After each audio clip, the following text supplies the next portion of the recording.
Si tu es entrepreneur, indépendant ou dirigeant de TPE et que tu crées du contenu vidéo au format long, il y a de grandes chances que tu connaisses cette situation. Tu prends 1 heure pour enregistrer une vidéo. Tu es satisfait du contenu, tu sais qu'elle peut aider tes prospects, tes clients ou ton audience, mais derrière, il faut passer au montage. Et là, la corvée commence. Tu dois supprimer les blancs, couper les hésitations, retirer les phrases ratées, réécouter certains passages plusieurs fois, déplacer des séquences sur la timeline. Bref, des tâches répétitives qui peuvent facilement te faire perdre plusieurs heures pour une seule vidéo. Des heures que tu préférerais consacrer à ton entreprise, ou bien à tes clients, ou tout simplement à créer davantage de contenu. Parce qu'au fond, ce qui rapporte de la valeur, ce n'est pas supprimer des silences dans un logiciel de montage, c'est ce que tu vas raconter dans la vidéo. Et c'est justement pour résoudre ce problème qu'un outil comme Gling AI existe. Alors je précise, je ne suis pas sponsorisé, j'ai juste flashé sur l'outil que j'utilise depuis peu et je me disais que c'était intéressant de te le partager. Alors l'objectif de l'outil est très simple. Analyser automatiquement ta vidéo, supprimer les silences, les erreurs, les mauvaises prises, pour te faire gagner un temps considérable sur le premier montage. Mais la question que tu te poses, c'est est-ce que ça vaut réellement le coup d'ajouter encore un outil de plus à ta boîte à outils? Et surtout, combien de temps peut-on réellement économiser? Dans cette vidéo, je vais te montrer concrètement comment fonctionne Gling, étape par étape, afin que tu puisses voir par toi-même si cet outil mérite une place dans ton workflow. Pause, petit message pour sincèrement m'excuser des lags en fait que tu vas rencontrer dans la vidéo, les ralentissements, le son qui saute, etc. Alors je m'excuse déjà dans la vidéo, mais je préfère le refaire aussi maintenant de vive voix. J'ai tourné la vidéo en pleine canicule et mon Mac était en train de surchauffer. Dans mon bureau, il faisait au moins 36 degrés, je crois. Donc tu sais que le matériel informatique n'aime pas la chaleur et j'ai essayé de faire au mieux. Donc le rendu est pas ultra parfait en termes de son et de fluidité d'image. Mais voilà, je tenais sincèrement à m'excuser pour ça. Et puis je pense que ça n'empêche pas la compréhension globale de la vidéo. Donc je t'embête pas plus et je t'invite à continuer la vidéo. Donc nous voici sur mon écran. Ce que je vais faire, c'est que je vais tout simplement me connecter. Toi, tu auras besoin de te créer un compte. Alors si tu le souhaites, tu peux télécharger Gling AI en dur sur ton Mac ou sur ton écran. Moi là, je suis connecté sur la version desktop. Donc je vais aller directement dans mon espace. Tu m'excuseras d'avance si ça ralentit un petit peu parce que comme il fait très très chaud, en fait, il y a mon Mac qui surchauffe un peu. Donc des fois, ça peut provoquer quelques ralentissements, mais de manière générale, surtout sur des vidéos assez courtes, Gling ne ralentit pas tant que ça. Donc là, on va faire un petit test sur une vidéo que j'avais tournée pour un ancien projet vidéo, qui fait une dizaine de minutes, je crois. Donc d'abord, je vais me connecter. Donc quand tu te connectes, en fait, tu arrives sur cette page d'accueil-là. Donc tu vois que là, il y a 2 projets vidéo que j'ai utilisés pour faire du montage via Gling. Et ensuite, il y a un exemple. En fait, c'est une vidéo qui est déjà présente sur Gling pour te permettre d'utiliser un échantillon directement et de voir comment est-ce que l'outil fonctionne. Donc là, je vais refaire la démarche de me connecter parce qu'apparemment, il l'a pas pris en compte. Donc voilà, j'ai réussi à me connecter sur mon compte. Donc au niveau du dashboard, tu as plusieurs éléments. Comme je te disais, tu as les projets sur lesquels tu as déjà travaillé. Tu as l'échantillon qui te permet vraiment, quand tu débutes, de pouvoir utiliser Gling directement.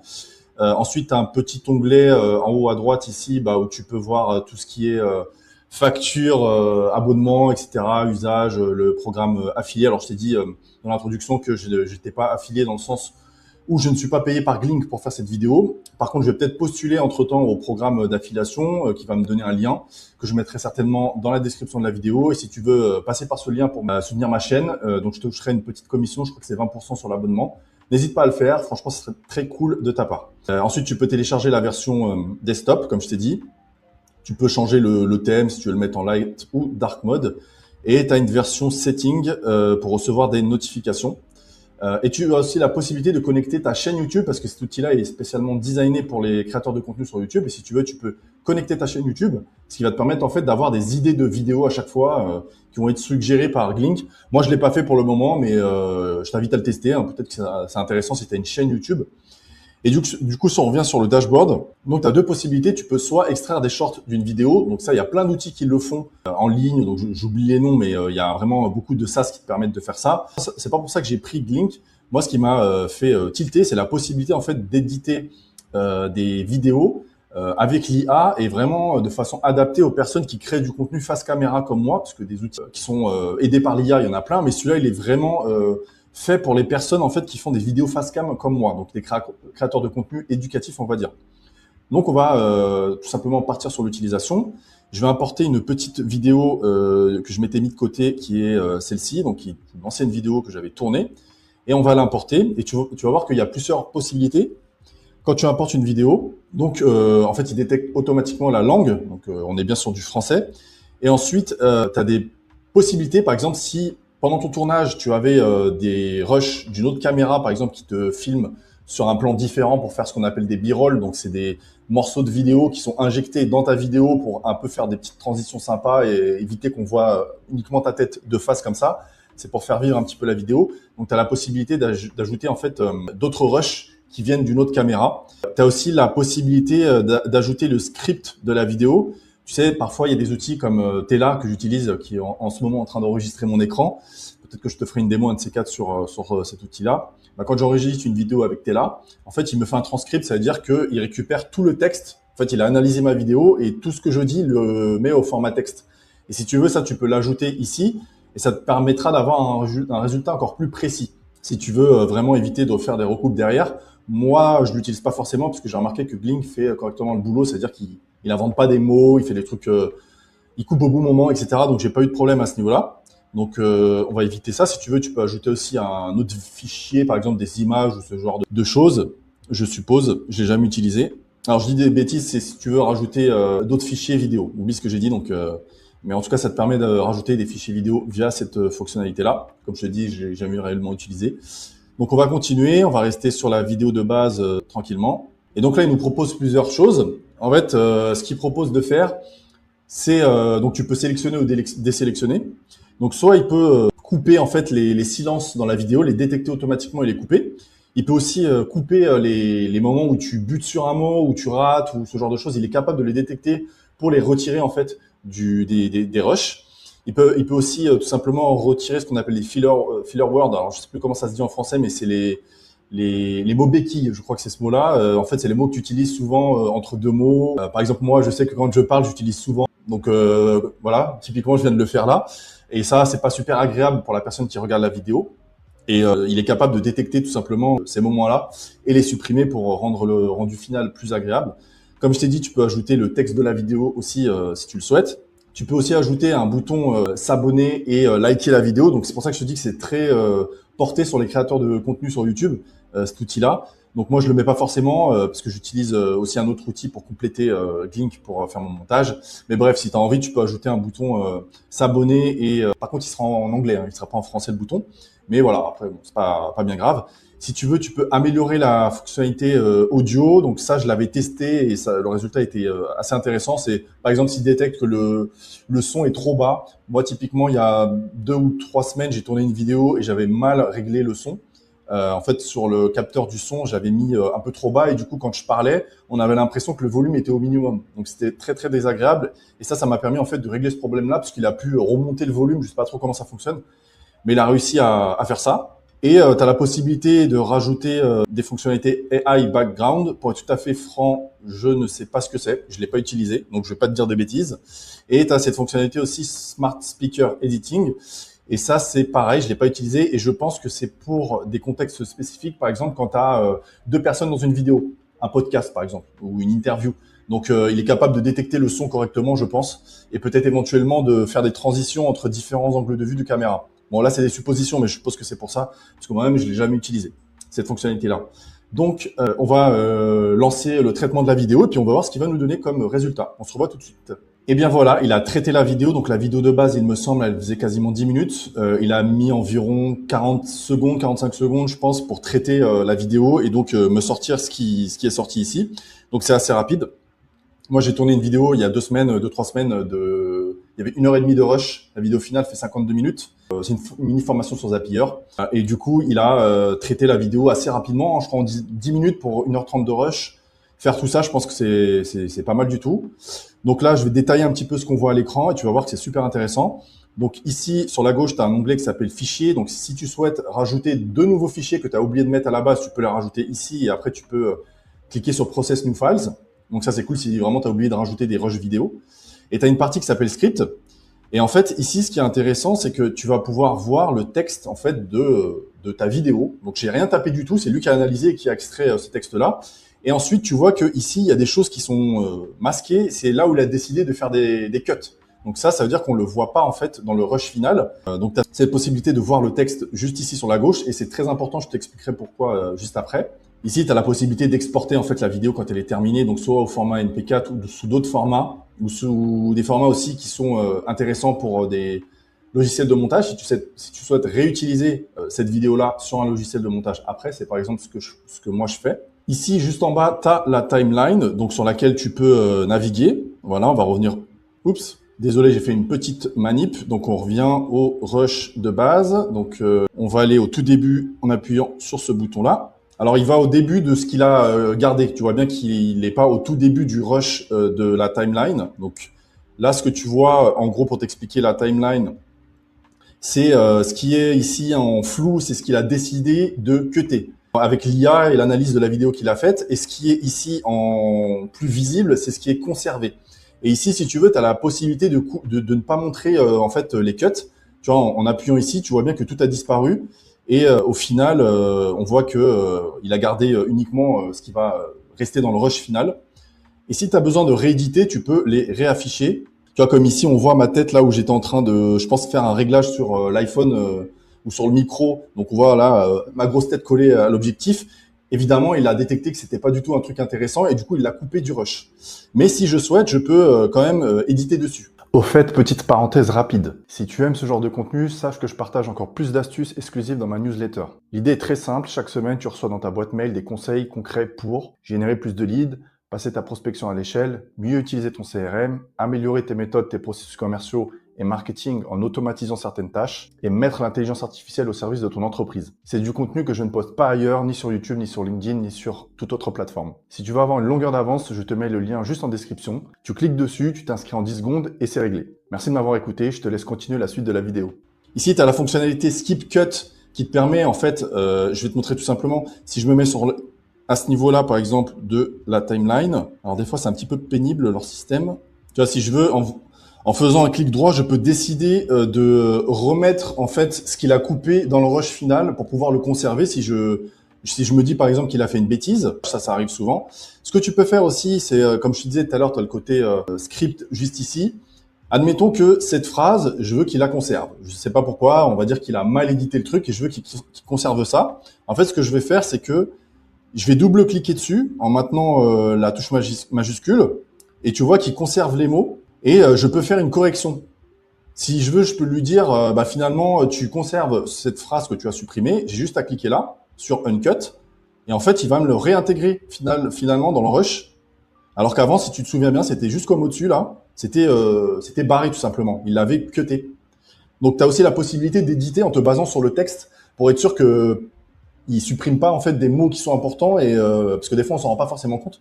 Donc là, en ayant le texte à côté, on peut se rendre compte vraiment à quel moment, au niveau de quel mot il a décidé de cut. Et du coup, on peut intégrer des mots qui étaient avant pour avoir une phrase un petit peu plus construite ou plus normale. Et ça, je trouve que c'est super intéressant. Et les autres logiciels de montage, à ma connaissance, ne permettent pas de faire ça. Je vais te montrer un autre truc aussi que je trouve super sympa. C'est cette possibilité en fait de travailler avec l'IA sur ce rush. Donc, on va supprimer, enfin, on va masquer les éléments qui sont cutés pour garder que le rush entre guillemets final. Et tu te souviens qu'il y a un bouton ici. Et en fait, lui, il te permet de faire certains éléments, enfin, de mettre en place certains éléments, comme par exemple les sous-titres automatiques. Bon, là, c'est désactivé. Les zooms automatiques. Alors, si tu vois pas ce que c'est un zoom automatique, c'est, j'ai un exemple ici. On va repartir sur ce rush là. Alors, je sais pas si tu as le son, mais c'est pas bien grave. Il faut juste que tu regardes juste ici sur la droite l'image. Tu vas voir qu'il va zoomer en fait. Ce sont des zooms dynamiques. En fait, je sais pas si tu remarques bien, mais tu vois bien qu'il est en train de zoomer de manière très subtile sur ma personne en fait dans cette vidéo là. Et en fait, c'est ça, c'est que quand tu vas ici sur Enhance et que tu mets auto zoom, ça te permet, en fait, il va détecter des éléments clés de ta vidéo et il va intégrer soit des zooms très dynamiques, c'est-à-dire qu'il va passer de 100% à 110 ou 120% dans le petit, enfin dans la portion en fait du rush, ou alors il va faire des zooms très progressifs. En fait, c'est ce que tu vois là, ça s'appelle smooth. Si tu décoches smooth, il va te faire des zooms un peu plus secs. Donc typiquement ça, moi c'est un truc qui me prenait des plombes. D'ailleurs, j'ai arrêté de le faire en fait dans mes vidéos parce que c'était trop chronophage de prendre à chaque fois des rushs un par un et de faire des zooms manuels, et ben là, tu as la possibilité en fait de pouvoir donner accès à Glink à la vidéo pour qu'il puisse tout simplement en fait faire des zooms soit dynamiques ou smooth dans tes vidéos pour les rendre un petit peu plus dynamiques. Et ça, pour moi, ça n'a pas de prix parce que je trouve que c'est un truc qui est sympa dans les vidéos, ça les rend un petit peu plus agréables. Mais moi, j'ai pas envie de perdre de temps là-dessus. Je suis pas monteur vidéo en fait. Donc là, le fait d'avoir ça, qu'il le fait automatiquement, c'est vraiment royal. C'est un des trucs qui m'a fait juste tilter en fait quand j'ai vu, j'ai testé l'outil. Donc toutes ces applications IA que tu peux faire, tu peux aussi les faire individuellement par morceau de rush. Hein. T'es pas obligé de le faire sur l'ensemble de la vidéo. Tu vois, en fait, quand tu vas ici, tu as le petit bâton magique là qui te permet en fait de le faire rush par rush. Tu veux le faire sur des rushs spécifiques. Donc ça, c'est vraiment aussi super cool. Et tu peux régler à quel moment le zoom commence, quelle est la force du zoom, est-ce qu'il est smooth ou sec.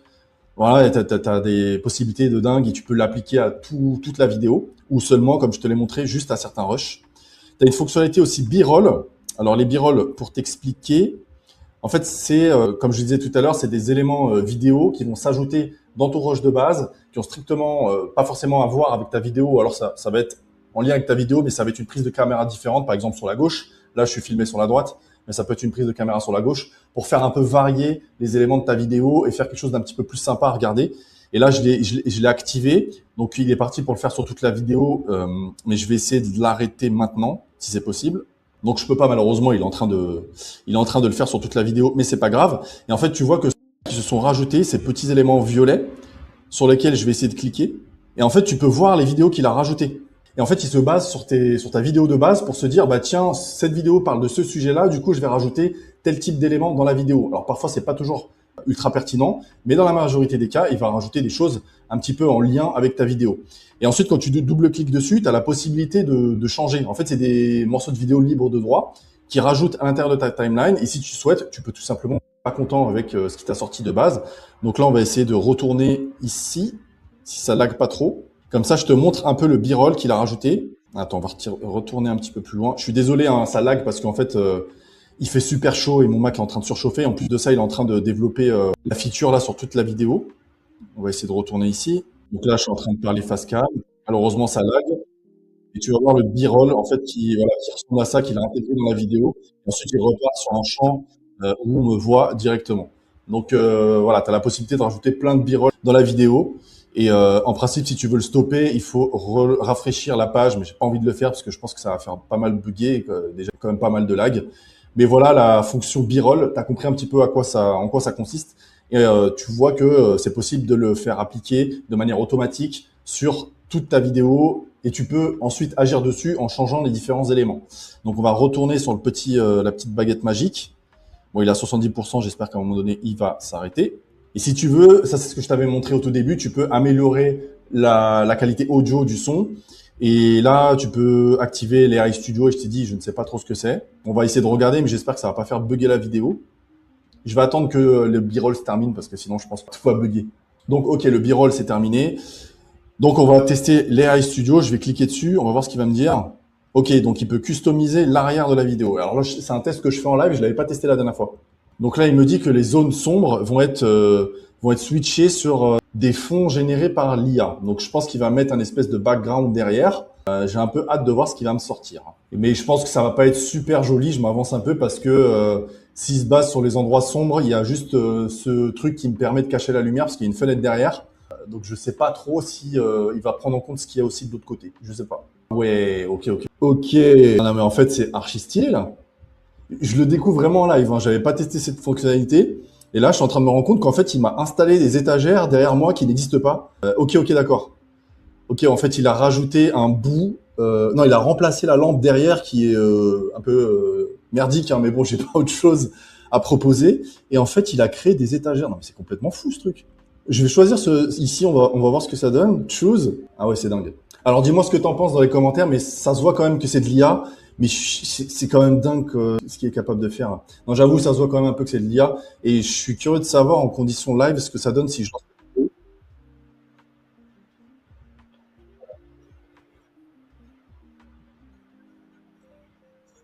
Bon, là, il va rajouter un b-roll. Mais ça fait un peu fake, mais franchement, je m'attendais à ce que ce soit encore plus fake que ça. Il y a un truc qui va pas. En fait, ma main, il la coupe. Tu l'as vu ici. Il coupe ma main. Bon, bref, je trouve ça quand même assez impressionnant. Je pense que ça doit être une feature qui doit être en bêta. Et je viens de la tester en live, je savais pas ce que c'était. Donc super intéressant. Et du coup, je regarde si j'ai terminé de te présenter toutes les fonctionnalités ici. Bon, tu peux restaurer des clips qui ont été coupés ou modifiés, donc ça c'est cool.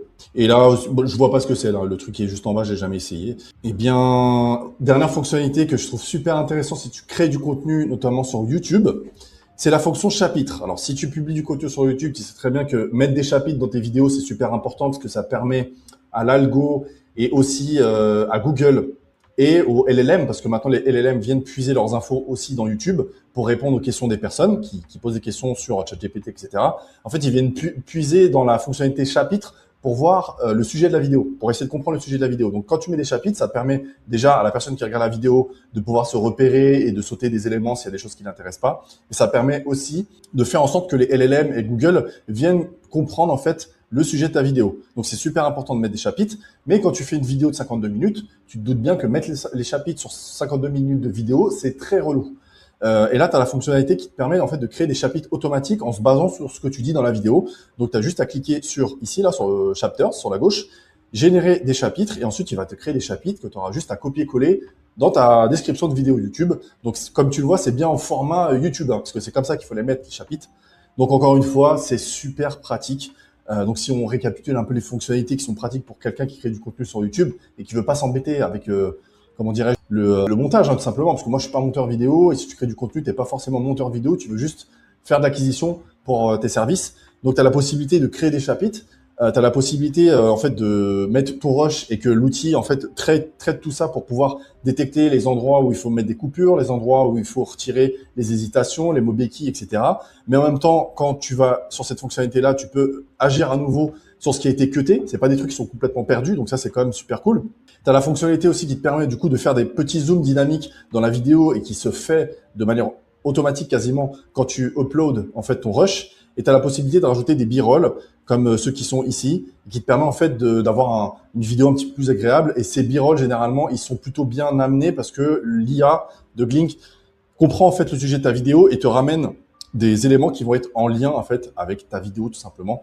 Et ça te fait gagner un énorme temps et ça t'évite de passer des heures sur ton montage vidéo quand tu veux rendre un montage assez agréable. Donc je trouve que pour des youtubeurs, entre guillemets, des créateurs de contenu sur YouTube qui font du business via YouTube, c'est super intéressant comme outil et moi ça me fait gagner un temps de malade. Enfin, la vidéo de 52 minutes que je te disais qui faisait 1h30 de base, en moins d'une heure, et encore il y avait des ralentissements, mais parce que je pense que l'outil peut être amélioré. Et c'est peut-être aussi parce que j'utilise la version sur Internet au lieu d'utiliser la version desktop. Mais honnêtement, en 30-45 minutes, parce que je découvrais l'outil aussi, j'étais en train d'apprendre à l'utiliser, donc je savais pas trop quoi utiliser de base. Mais en 30-45 minutes, mon montage était fait. Donc il y avait juste à l'uploader sur YouTube, alors qu'une vidéo de cette taille-là, normalement, il faut vraiment couper les rushs, il faut faire tes petits zooms sur les différents rushs que tu as gardés. Si tu veux rajouter des b-rolls, il faut les rajouter, il faut les trouver sur des endroits où tu as des vidéos libres de droit. Enfin bref, une galère. Et moi, j'ai pas le temps de faire ça. Donc ça m'a fait gagner énormément de temps cet outil-là. Et une fois que tu es satisfait, bah, tu as juste à exporter en haut à droite comme ça. Donc voilà pour la version, enfin le côté opérationnel de l'outil. Et je pense que tu dois le tester parce que ça va te faire gagner énormément de temps en tant que créateur de contenu, notamment sur YouTube. Voilà pour Gling AI. Comme tu as pu le voir, ce n'est pas un logiciel de montage complet qui va remplacer par exemple Premiere Pro ou DaVinci Resolve. En revanche, si tu crées régulièrement des vidéos face caméra comme je le fais, des tutoriels, des démonstrations ou du contenu d'expertise, c'est un outil qui peut te faire gagner un temps considérable sur la partie la plus répétitive du montage. Personnellement, c'est exactement le type d'outil que j'aime. Pas parce qu'il fait tout à ta place, mais parce qu'il automatise des tâches qui apportent peu de valeur pour te permettre de te concentrer sur ce qui compte vraiment, ton message, ton expertise et la création de contenu. Et maintenant, j'aimerais avoir ton avis. Est-ce que c'est le genre d'outil que tu pourrais intégrer dans ton workflow? Ou bien est-ce que tu préfères garder la main sur l'ensemble de ton montage? Je sais qu'il y a des personnes qui préfèrent ça. N'hésite pas à me le dire dans l'espace commentaire, ça m'intéresse. Et si par hasard, les sujets autour de l'intelligence artificielle, de l'automatisation et des outils qui permettent aux entrepreneurs de travailler plus efficacement, t'intéressent, eh ben, sache que j'ai quelque chose qui devrait te plaire. Chaque mois, j'envoie une newsletter gratuite dans laquelle je partage des outils, des cas d'usage concrets et des méthodes pour gagner du temps grâce à l'IA dans ton entreprise. Tu trouveras le lien quelque part dans la description de la vidéo ou bien je le posterai en commentaire épinglé juste en dessous. Merci d'avoir regardé cette vidéo jusqu'au bout et je te dis à très bientôt pour la prochaine vidéo. Salut!